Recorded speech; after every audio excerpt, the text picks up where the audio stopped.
जो है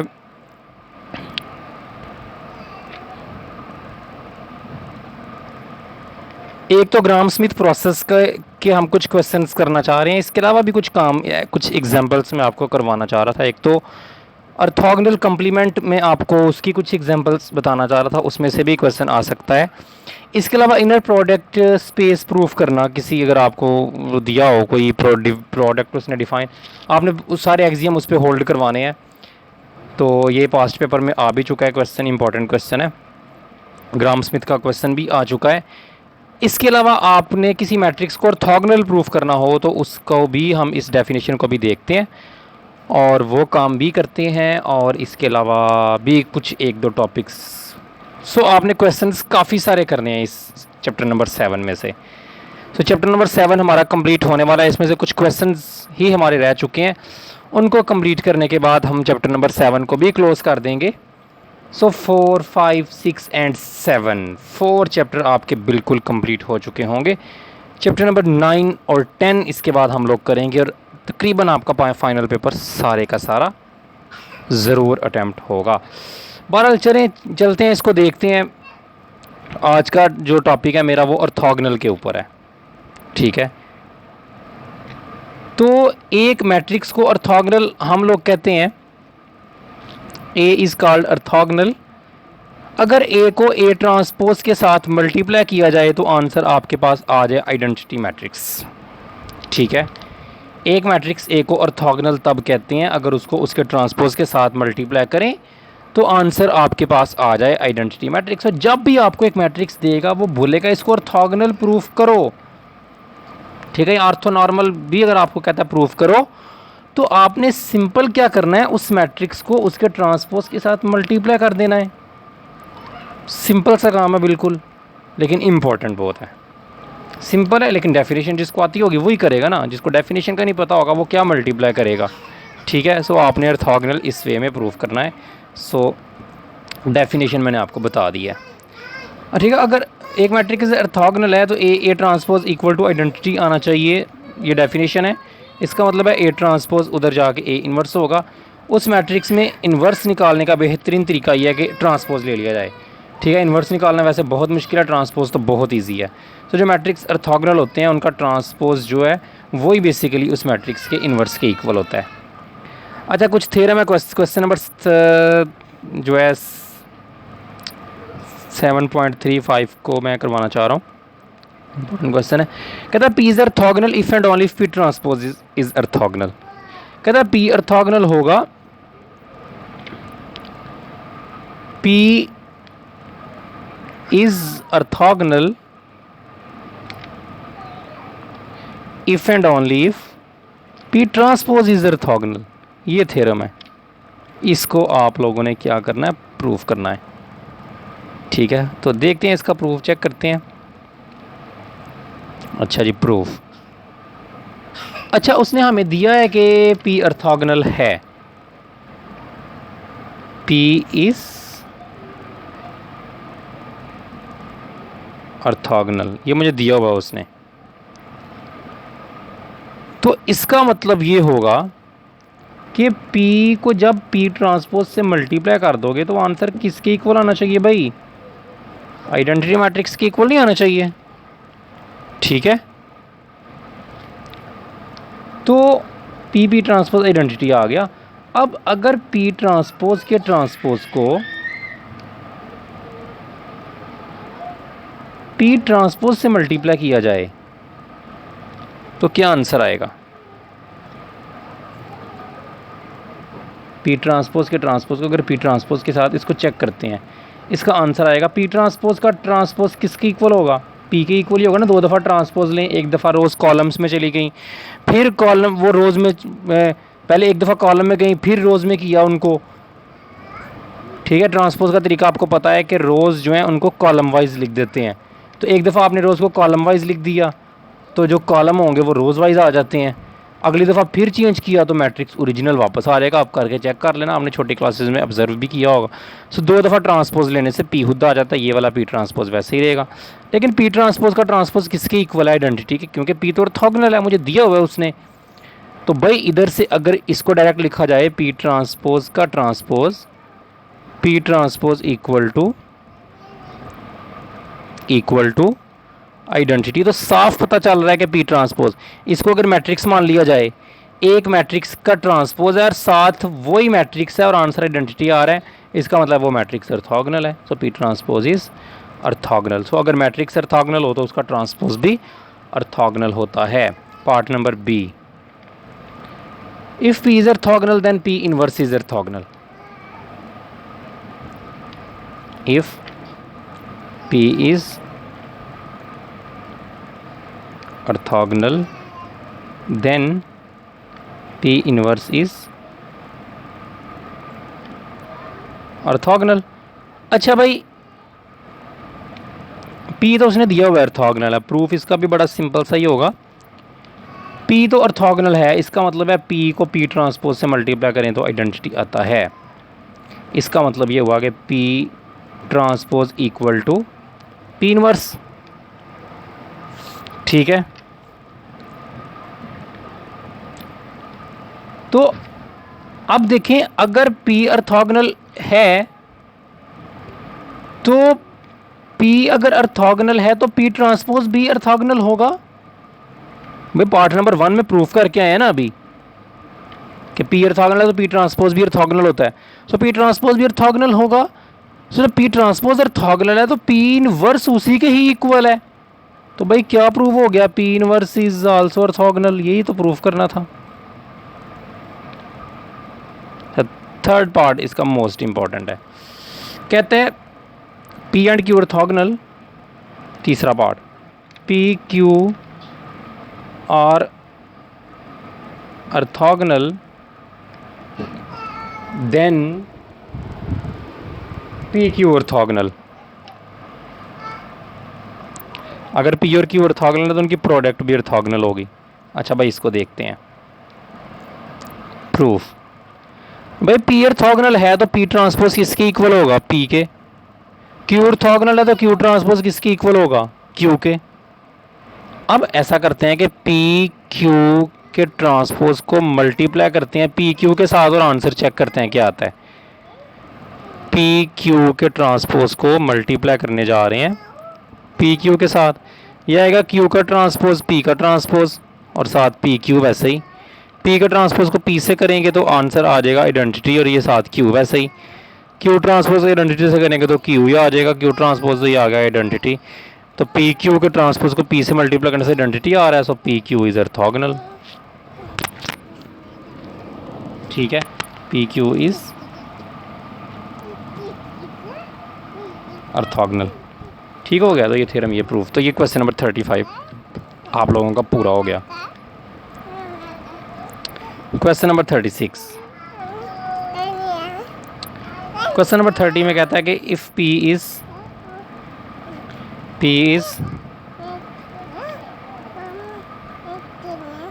orthogonal matrix, P आपके पास भी ऑर्थोगोनल मैट्रिक्स है, show that PU, PV is equal to U, V for any U V belongs to V। अच्छा इसको प्रूफ करते हैं। सॉल्यूशन,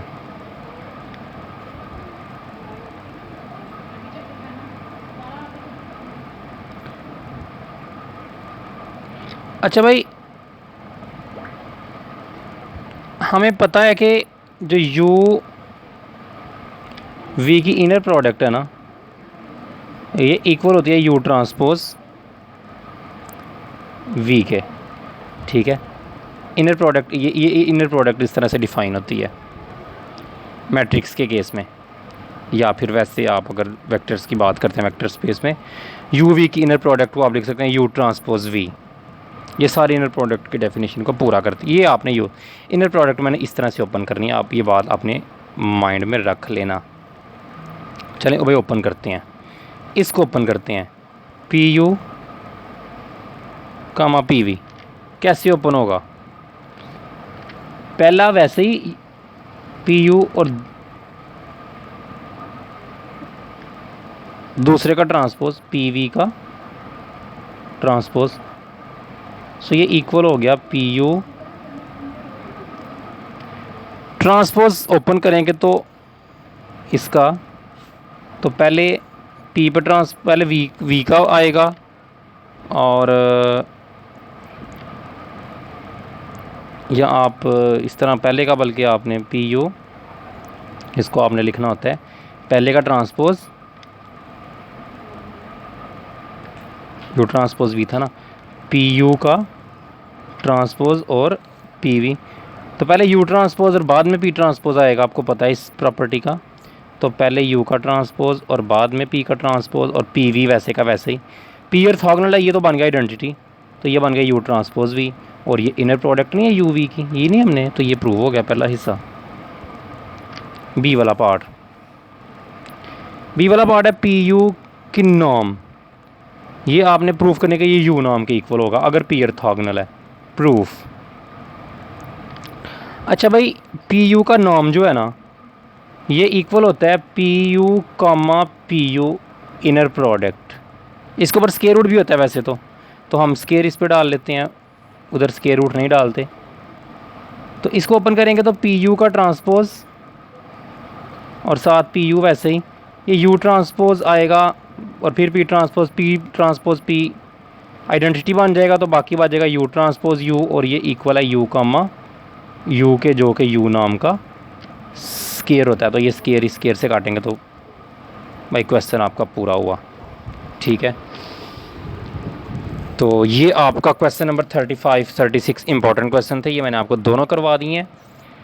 ग्राम स्मिथ प्रोसेस के भी क्वेश्चंस रहते हैं मेरे माइंड में, उसको हम ग्राम स्मिथ प्रोसेस के क्वेश्चंस को भी करेंगे। तो उससे पहले थ्योरम नंबर 12 को देखते हैं। थ्योरम नंबर 12 कहता है सपोज क्या है, E equal to E I and E dash equal to E I dash. Very important theorem है ये भी। आर ऑर्थोनॉर्मल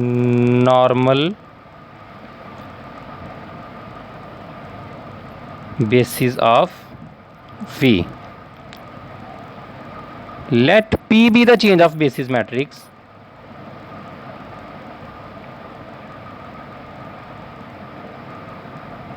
P एक change of basis, change of, जिसे ट्रांजिशन मैट्रिक्स भी कहते हैं, change of basis matrix from E to E dash, E से E dash तक चेंज ऑफ बेसिस मैट्रिक्स है। Then P is orthogonal. तो कहता है ये P ऑर्थोगोनल होगा। P क्या होगा? ऑर्थोगोनल होगा। देन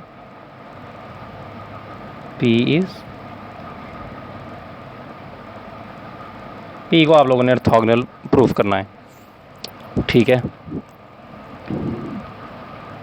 तो ये ऑर्थोनॉर्मल बेसिस हैं दोनों जो आपको दिए हैं, ई आई और ई आई डैश, दोनों ऑर्थोनॉर्मल बेसिस हैं। चेंज ऑफ बेसिस मैट्रिक्स जो बनना है उसको आप लोगों ने प्रूफ करना है कि वो आपके पास ऑर्थोगोनल बनेगा, यानी कि पी को आप लोगों ने ऑर्थोगोनल प्रूफ करना है। अच्छा, अगर ई आई और ई आई डैश दो डिफरेंट बेसिस हैं, पी इसमें चेंज ऑफ बेसिस मैट्रिक्स है, तो ये भी बेसिस है और ये वाली भी बेसिस है, ई आई डैश भी। तो इसका हर एक वेक्टर इसके लीनियर कम्बिनेशन में लिखा जा सकता है। ठीक है, तो लिखते हैं।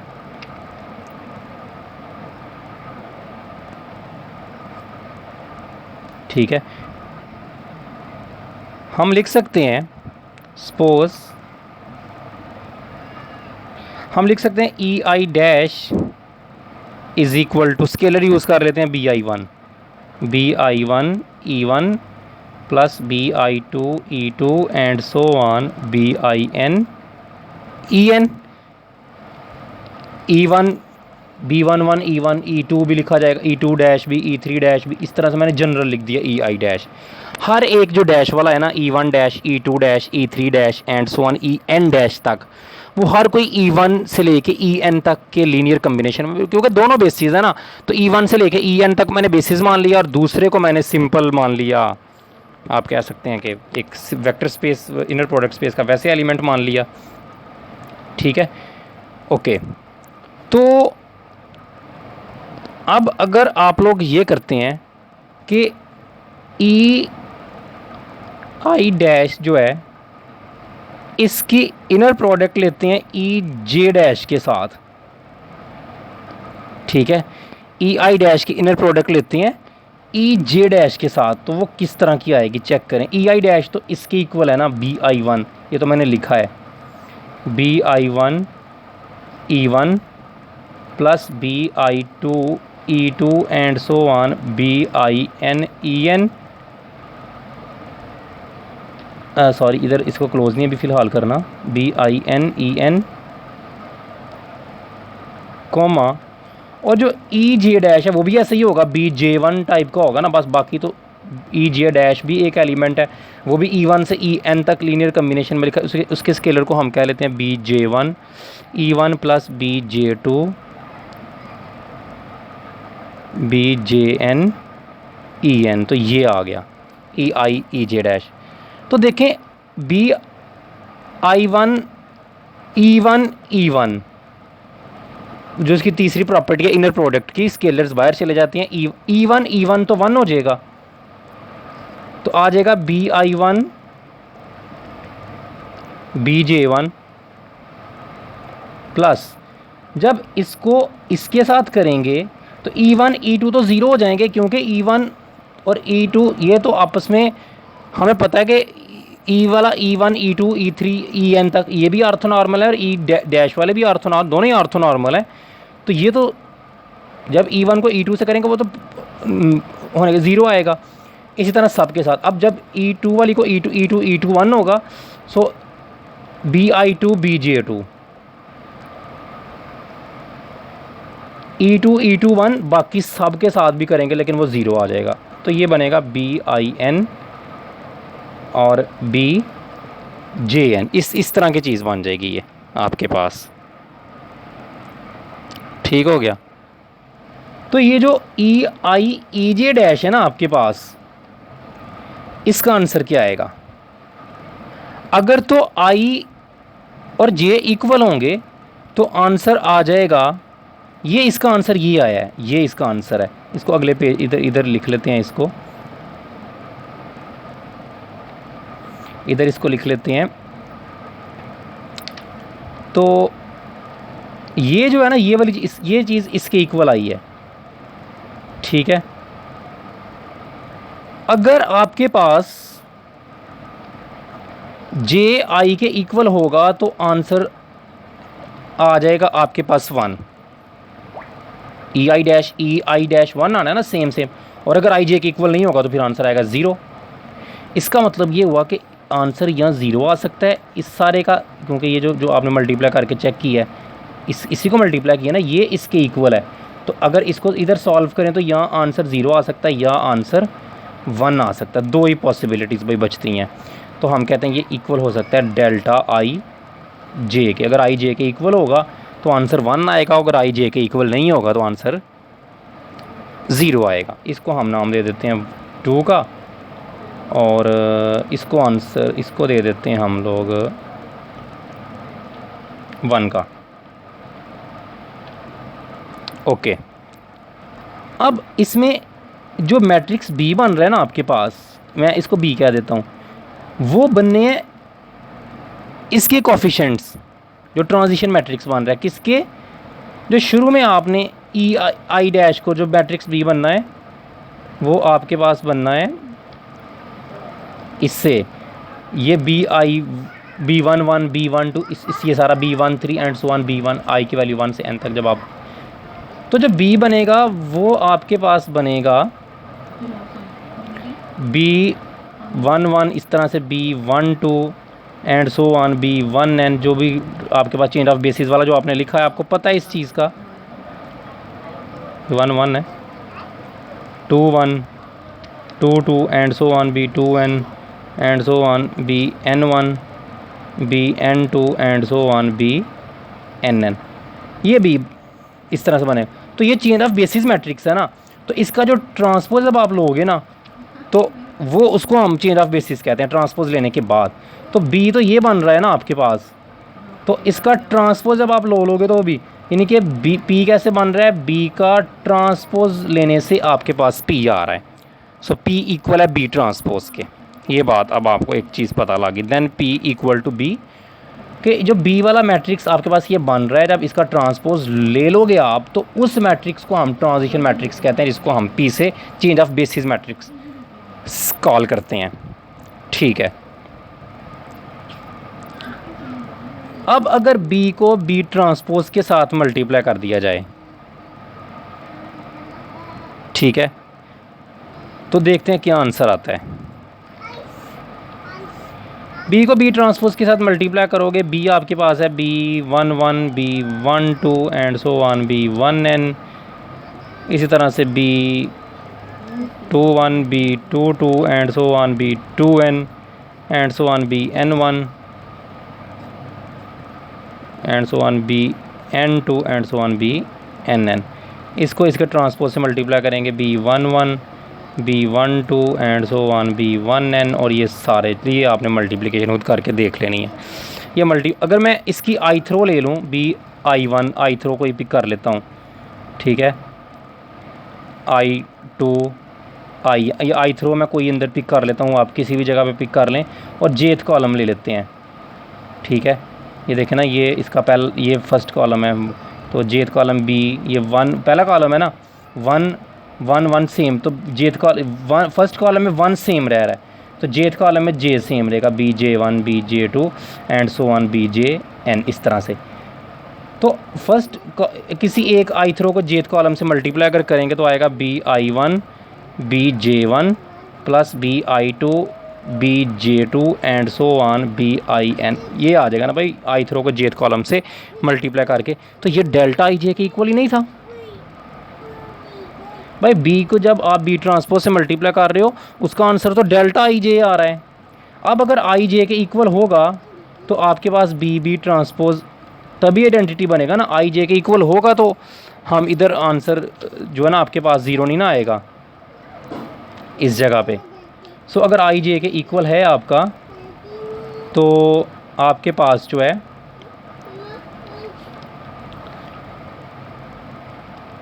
बी बी ट्रांसपोज जो आपने मल्टीप्लाई करके ये किया, बी बी ट्रांसपोज का जो आंसर है ना, वो आपके पास आ जाएगा आइडेंटिटी मैट्रिक्स के। ठीक है, इसका मतलब है B is orthogonal, B B transpose identity आ रहा है, इसका मतलब बी ऑर्थोगोनल है आपके पास। ठीक है, when I equal to J this is 1, तो बी बी ट्रांसपोज एक रो को सिर्फ आपने आर्बिट्री रो को चेक कर लिया ना, इसी तरह बाकी भी कर सकते हैं। बी बी ट्रांसपोज से आपके पास आइडेंटिटी आ रहा है, तो बी इज़ ऑर्थोगोनल। तो अगर बी ऑर्थोगोनल है तो भाई चेक करो बी किसके इक्वल था, किधर है, बी इक्वल था बी ट्रांसपोज, बी ऑर्थोगोनल तो बी ट्रांसपोज भी फिर ऑर्थोगोनल होगा। एक मैट्रिक्स ऑर्थोगोनल हो तो इसका ट्रांसपोज भी ऑर्थोगोनल होता है, मैंने आपको बताया था। तो पी उसी के इक्वल है, तो भाई फिर पी भी ऑर्थोगोनल होगा, तो यही तो प्रूव करना था, पी इज़ ऑर्थोगोनल। तो ये आपका थ्योरम प्रूव हो गया।